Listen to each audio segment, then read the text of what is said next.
Vamos sair de aves e vamos falar de gente que a situação não é muito melhor, não. Vamos conversar agora com a doutora Andréa Marreiro, que vai falar sobre direitos humanos. Hoje é o Dia da Consciência Negra, estamos gravando o programa no dia 20 e o momento é mais do que oportuno para discutirmos essa questão. Doutora, bom dia, como vai? Tudo bem? Bom dia. Maravilha? Bora começar conversando. Vamos começar por aí. Tem alguma razão, tem algum motivo, os negros, ou melhor, afrodescendentes, cuidado, porque hoje chamar alguém de negro pode parecer uma ofensa. Os afrodescendentes têm motivos para comemorar alguma coisa hoje, André?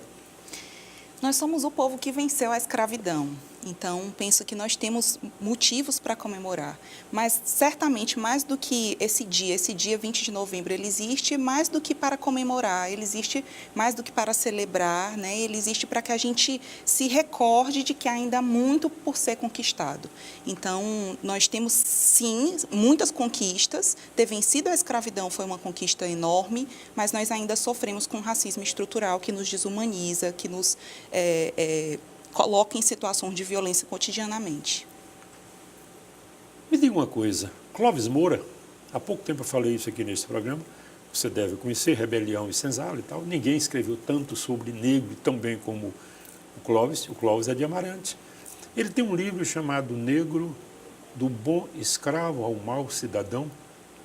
Qual foi o papel que a sociedade brasileira reservou ao negro, André? Professor, é importante que a gente se lembre hoje que nós, na história do Brasil, nós tivemos mais de 300 anos de escravidão. E nós estamos completando esse ano 130 anos de abolição. Então, as pessoas negras nesse país, elas viveram mais num período em que elas eram reconhecidas como coisa, né, tidas como coisa, do que como gente. Então, infelizmente, o lugar colocado pela sociedade brasileira às pessoas negras ainda é um lugar, quando a gente olha para os homens, por exemplo, um lugar do criminoso, do bandido, né? Ou daquele que é o vagabundo, ou daquele que é um homem extremamente hipersexualizado. Quando a gente fala de mulheres, por exemplo, a gente vai sempre olhar para aquelas que são as serviçais, as empregadas domésticas, aquele objeto sexual simbolizado por essa imagem tão forte no imaginário da população brasileira, que é a globeleza, por exemplo, ou, de um outro lado, pela mãe preta, né? Que é aquela mulher negra que pode tudo, que dá conta de tudo, que sofre tudo, mas que é essa mulher, né, que sustenta. Então, eu penso que essas imagens e esses estereótipos são o que ainda desumanizam o povo negro, porque nós ainda estamos colocados aí nesses lugares que são lugares muito simplistas e estereotipados. Tem uma coisa curiosa, isso eu ouvi de uma defensora pública, que a conquista de direitos mínimos garantidos pela Constituição, no caso de uma carteira de trabalho assinada, no caso do FGTS, que agora os empregados domésticos têm direito, eu ouvi uma defensora pública dizer que agora, defensora pública, que em tese é aquela que é advogada de quem não tem advogado, que agora que as domésticas iam ficar espaçosas. O que é que você me diz numa coisa dessa, André? Que é uma expressão do racismo, né? Então, é até bem importante a gente lembrar que nós estamos falando de empregadas domésticas, né? O serviço doméstico no Brasil tem gênero, são as mulheres. E essa fala é uma fala de uma sociedade extremamente racista, né? De uma sociedade que reproduz o racismo e que muitas vezes não se dá conta dele. Inclusive porque nós passamos muitos anos alimentando uma ideia defendida por intelectuais, inclusive, que era uma ideia de que no Brasil não existia racismo, de que existia racismo nos Estados Unidos, na África do Sul, mas no Brasil não existia racismo, que nós vivíamos sobre uma democracia racial. Racial. Né? Então, esse mito, isso causou estragos terríveis, né, na nossa formação. Nós ainda gostamos, não vamos dizer do escravo não, mas do servo, né? A ideia de alguém que está ali para servir, que me traz a água quando eu quero, que me traz a sandália, que me traz...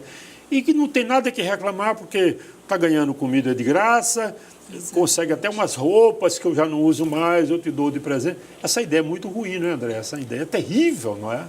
terrível, né? De um racismo de uma sociedade que acredita que tem algumas pessoas que só vão existir para servir, né? De algumas pessoas que não são reconhecidos como humanos em sua completude, né? Então, isso é algo terrível e penso que o nosso desafio é exatamente buscar formas para enfrentar esse racismo que, infelizmente, mora em todos nós.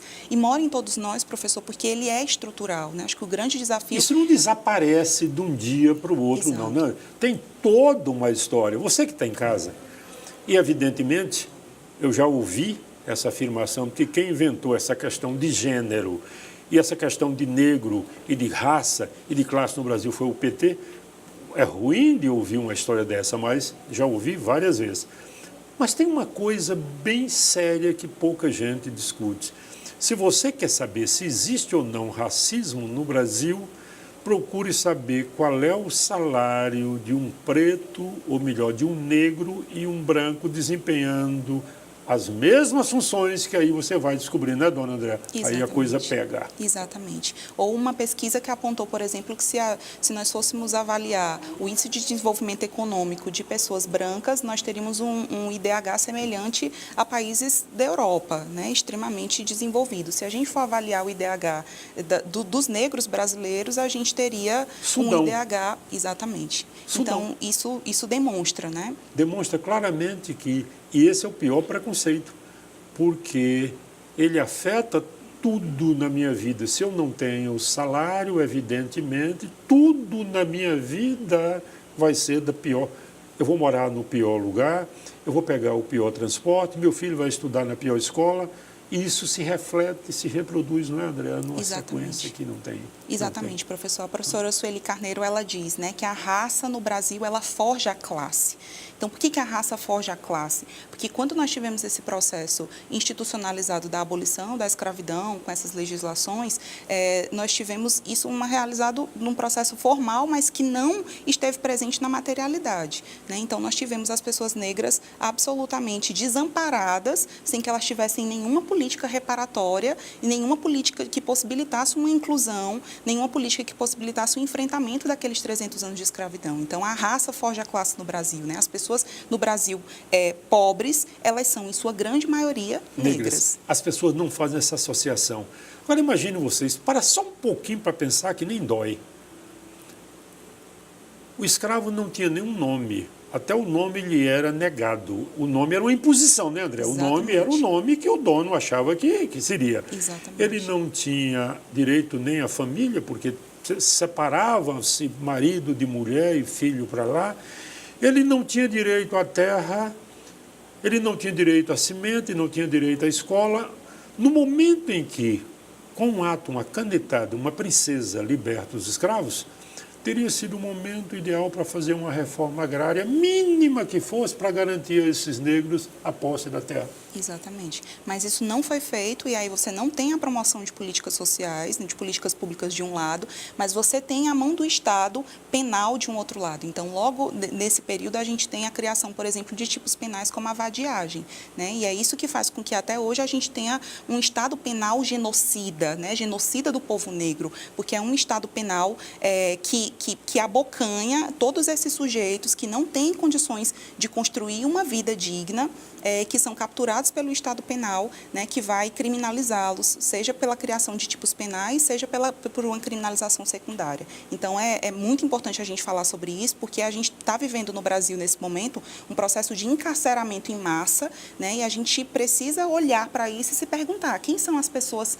presas, né, quem são as pessoas encarceradas nesse país, qual é a cor da população carcerária. Exatamente, a cor da população. Olha, esse papo com essa moça poderia demorar aqui uns 6 meses e eu teria muito que aprender, mas televisão tem um tempo. Mas eu poderia apenas te pedir para refletir um pouco sobre isso. Muito cuidado quando você pensa que pode-se resolver as questões desse país apenas colocando mais polícia na rua, apenas diminuindo a menoridade penal, que ela vai atingir justamente uma parcela significativa de jovens, como se não bastasse o país o país que mais mata adolescentes no mundo, a senhora é do ramo, é o Brasil? Exatamente. De um lado, nós temos aqueles que são encarcerados, e de um outro lado... Os que são exterminados, os que são literalmente. exterminados nas periferias desse país, com certeza. Pensa um pouco, meu irmão, começa a refletir um pouco sobre isso e cuidado com essa história de que bandido bom é bandido morto, porque essa gangorra uma hora, e quando você alimenta um cão com determinado tipo de carne, ele pode se acostumar e acaba comendo a tua mão. É bom pensar nisso, não alimente o cão com determinado tipo de carne, porque você vai acabar machucado. André, de todo o meu coração, obrigado pela sua presença aqui. E aqui um livrinho. Ah, ela trouxe aqui alguma coisa, ela trouxe aqui, olha aqui. Se você ainda não leu esse livro, ela trouxe aqui um punhado de livros bem interessantes, para que eu... Dá uma mostradinha nessa estante aqui, meu filho, essa mesa está colorida. Mas esse livro aqui, em particular, esse livro marcou época no Brasil. Esse foi um livro que o Audálio Dantas, não é, fez com essa cidadã, e é um livro que vale a pena ser lido. Uma mulher negra, pobre, com dificuldade de toda a ordem, produzir uma obra que hoje isso é um clássico da literatura brasileira, não é? Sim. Mas aqui não é isso, não é? Isso, é um livro maravilhoso. Aqui tem muita coisa. Olha, aqui ela trouxe um punhado de livros bastante significativo, tem uma bibliografia muito rica. Então, em lugar de ficar se informando só pelas redes sociais, para um pouquinho para ler um livro de formação, um livro que te ajude a compreender a complexidade deste país. André, aí falando em livro, vai um aqui, não é lá essas coisas não, mas são 50 anos de minha presença em Teresina, vai para você. Bom, vamos terminar esse programa concedendo aqui a palavra a André, que ela tem um projeto interessante, uma proposta, um convite, por favor, filha. A gente está desde maio com a campanha Esperançar, né? A campanha Esperançar tem como subtítulo Vidas Negras Importam e Mulheres Negras Precisam Ser Escutadas. Essa campanha ela foi lançada logo após o assassinato da vereadora e defensora de direitos humanos Marielle Franco, quando muitas pessoas falavam de um espanto, né, ao identificar que não conheciam Marielle, e aí nós ampliamos a pergunta, né, assim, quantas autoras negras você já leu, né, quantas mulheres negras você tem escutado? E aí, em virtude de um lado de um silêncio e de outro lado do reconhecimento de que poucas mulheres negras tinham lido ou escutado, nós decidimos indicar essas autoras negras, né, visibilizar essas autoras, essas mulheres negras que são escritoras. E aí batizamos essa campanha, nomeamos essa campanha de Campanha Esperançar, em homenagem à nossa heroína piauiense, a primeira advogada piauiense, Esperança Garcia. Na pós-graduação em Direitos Humanos, Esperança Garcia, a gente diz que esperança nos inspira a conjugar o verbo, né, que é o verbo esperançar, no presente e no plural. E aí, por isso, nós entendemos também, nesse mês da consciência negra, de que é impossível a gente pensar na criação de uma consciência negra se nós não conhecemos as histórias de pessoas negras, contadas por pessoas negras, né, se nós não conhecemos as vozes de mulheres negras. E aí estamos fazendo essa campanha com escolas públicas de Teresina, uma campanha de doação de livros de autoras negras. Então, você que está nos assistindo, se tem algum livro de alguma autora negra em casa, você pode fazer a doação desse livro, um livro novo ou usado, no Memorial Esperança Garcia, ou você pode comprar também em 2 livrarias aqui da cidade e lá mesmo fazer a doação, são também postos de arrecadação, ou você pode ainda fazer a transferência monetária por uma conta bancária que a gente está disponibilizando nas redes sociais, especialmente na minha rede social pessoal e também na rede da pós-graduação em Direitos Humanos Esperança Garcia, que chama Esperanca.Garcia, né? Esperança sem cedilha. Então, a gente convida você a participar, qualquer pessoa pode participar. Aliás, a gente entende que o racismo não é um problema só das pessoas negras, o racismo é um problema de toda a humanidade e a gente deseja profundamente que você possa contribuir, se engajar nessa campanha, porque o nosso sonho é que cada criança negra nesse país, cada criança negra nesse estado, nessa cidade, possa ter a oportunidade de escutar uma voz de uma mulher negra, para que ela possa perceber ali que ela tem o direito de ser quem ela quiser, né? Para que ela tenha essa perspectiva, a partir desse encontro com a representatividade, de que ela pode ser escritora, de que ela pode ser médica, de que ela pode ser advogada, de que ela pode ser absolutamente o que ela sonhar em ser, porque numa sociedade que preza pela igualdade, numa sociedade democrática, numa sociedade plural, é fundamental, né? Que a gente inspire as pessoas e que a gente lute para que as pessoas possam ter direito de ser quem elas são. Então, a gente entende que escutar, ler mulheres negras é uma forma de enfrentar esse racismo estrutural, porque a partir do momento em que a gente visibiliza essas vozes, a gente consegue ir destruindo essas estruturas que estão, inclusive, dentro da nossa cabeça e do nosso coração. Os mais de 300 anos de escravidão no Brasil, infelizmente, colonizaram, né, as nossas mentes e corações através dessa encruzilhada que é o racismo e o sexismo. E nós precisamos descolonizar as nossas mentes, descolonizar o nosso coração. Eu penso que esse é um momento muito importante da gente identificar onde o racismo mora em cada um de nós e de que a gente possa lutar, então, para que mulheres negras sejam escutadas, que nós sejamos essas sementes de esperança por aí. Bom, pode até ser bonita. Pode ainda ser bonita, não pode, André? E ainda pode ser bonita, se assim o desejar. Obrigado pela sua participação. É uma contribuição valiosa você ouvir alguém que diz as coisas com propriedade, com saber, e não porque viu uma piadinha, uma brincadeira grosseira, uma vulgaridade na rede social. Pense nisso. Um minuto só, já estaremos de volta.